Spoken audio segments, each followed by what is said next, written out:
नमस्कार बंधुरा आशा करी सबाई खूब भालो आछेन। सोनालीर घरकन्नाते आपनादेरके स्वागत जानाई। बंधुरा आज आमरा गुरुबायूर थेके चलेछि आदियोगीर पथे।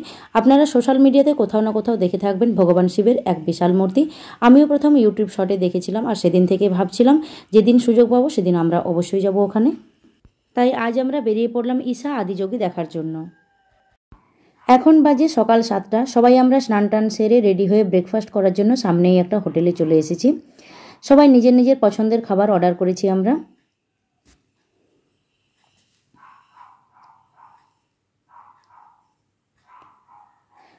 আমরা দুজনে খেলাম ইডলি, বড়া, সাম্বার এবং চাটনি।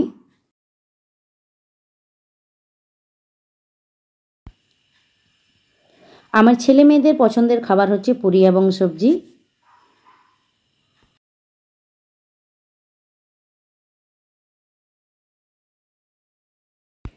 খাওয়া দাওয়া সেরে আমরা গুরুবায়ুর স্টেশনে পৌঁছে গেছি। এখান থেকে ট্রেনে করে আমরা যাব কোয়েম্বাটুর। বন্ধুরা এখানে একটা কথা বলে রাখি, ঈশা আদিযোগীর মূল আকর্ষণ হলো 112 ফিট উঁচু আদিযোগীর স্ট্যাচু এবং রাত্রিতে লাইট শো। আদিযোগীর লাইট শো আমি একটা অন্য ভিডিওতে শেয়ার করব, আপনারা অবশ্যই দেখবেন। এরপর বলে রাখি আপনারা আদিযোগী কিভাবে যাবেন। আদিযোগী যেতে হলে আপনাকে কোয়েম্বাটুর যেতে হবে। ট্রেন বা প্লেনে করে আপনি ভারতবর্ষের যে কোনো বড় রেল স্টেশন থেকে যেতে পারবেন। কোয়েম্বাটুর স্টেশনে নেমে খাওয়া দাওয়া সেরে আপনি একটা ট্যাক্সি বা অটো করে 1 ঘন্টার মধ্যে পৌঁছে যাবেন ঈশাযোগী। কোয়েম্বাটুর থেকে ঈশাযোগীর ডিস্টেন্স হচ্ছে 35 কিলোমিটার। রেড ট্যাক্সি ভাড়া নেয় 1200 টাকা এবং অটো নেয় 1100 টাকা।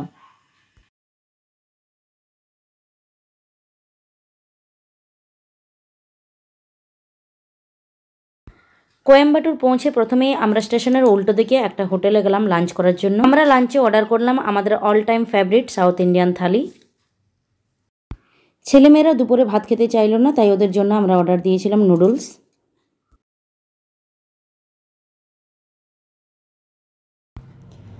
লাঞ্চ সেরে আমরা অটো ভাড়া করলাম আদিযোগী যাওয়ার জন্য। অটোর ভাড়া বলল মাত্র 900 টাকা।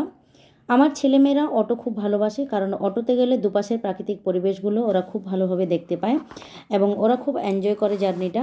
আর নিজেদের কার বলুন বা ভাড়া করা ট্যাক্সি একটু দূর যাওয়ার পরেই ওরা ঘুমিয়ে পড়ে, সেরকম কিছুই ওরা দেখতে পায় না। কোথাও গেলে থাকাটা আমাদের একটা বড় সমস্যা হয়ে দাঁড়ায়। সেক্ষেত্রে বলে রাখি কোয়েম্বাটুরে অনেক হোটেল আছে থাকার জন্য, তবে সব থেকে ভালো অপশান হচ্ছে ঈশা ফাউন্ডেশনের কটেজ। 900 থেকে 1500 টাকার মধ্যে খুব ভালো থাকার জন্য রুম পেয়ে যাবেন। ঈশা ফাউন্ডেশনের ভেতরে কোনো রকম ফটোগ্রাফি কিন্তু করা চলে না, কিন্তু তাও আমি লুকিয়ে একটু আপনাদের জন্য ভিডিও করে রেখেছি শুধুমাত্র রুমগুলো দেখানোর জন্য। ঈশা ফাউন্ডেশনে রুম বুক করার জন্য আপনাদেরকে অবশ্যই অনলাইনে সাহায্য নিতে হবে। ঈশা ফাউন্ডেশনে বুক করার জন্য www.ishafoundation.com-তে আপনাদেরকে বুকিং করতে হবে।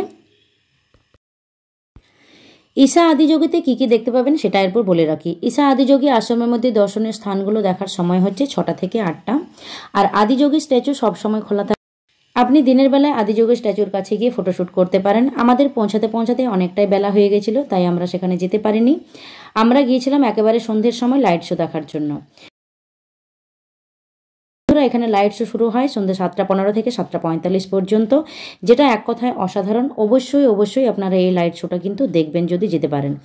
আদিযোগীর মূর্তির কাছে যাওয়ার জন্য গরুর গাড়ি পাবেন মাত্র 30 টাকাতে, আর আপনি হেঁটেও যেতে পারেন, খুব একটা কিন্তু দূর নয়। ঈশা আদিযোগীর মধ্যে আপনারা দেখতে পাবেন ধ্যান লিঙ্গম, সূর্যকুণ্ড, চন্দ্রকুণ্ড, লিঙ্গ ভৈরবী। এখানে একটা কথা বলে রাখি, সূর্যকুণ্ড হচ্ছে ছেলেদের স্নান করার জন্য, মাত্র 20 টাকার বিনিময়ে এখানে আপনারা স্নান করতে পারবেন। আর চন্দ্রকুণ্ড হচ্ছে মেয়েদের জন্য, এখানেও কিন্তু 20 টাকার বিনিময়ে স্নান করতে হয়। আশ্রমে ঢোকার পর আশ্রমের মধ্যে কিন্তু কোনো রকম ভিডিওগ্রাফি করতে পারবেন না, মোবাইল জমা করতে হবে। জুতো রাখার খুব ভালো ব্যবস্থা আছে। লেডিস পার্স ছাড়া আপনাকে সব রকম ব্যাগ কিন্তু জমা করতে হবে। রুমে আসার পর আমি একটা ছোট্ট ভিডিও তৈরি করে রেখেছি আপনাদের সাথে শেয়ার করব বলে। আশ্রমের মধ্যে অনেক খাবার দোকান আছে, আপনি সেখান থেকে নিজেদের পছন্দ মতো কিছু খেয়ে নিতে পারেন। আপনি যদি ঈশা ফাউন্ডেশন থেকে রুম বুক করে থাকেন তাহলে লাঞ্চ এবং ডিনার ফ্রিতে পাবেন। খুব সুন্দর একটা জায়গা। আধুনিক কর্মব্যস্ততা থেকে 2-1 দিন মানসিক শান্তি পাওয়ার জন্য অবশ্যই এখানে কিন্তু আপনারা আসতে পারেন।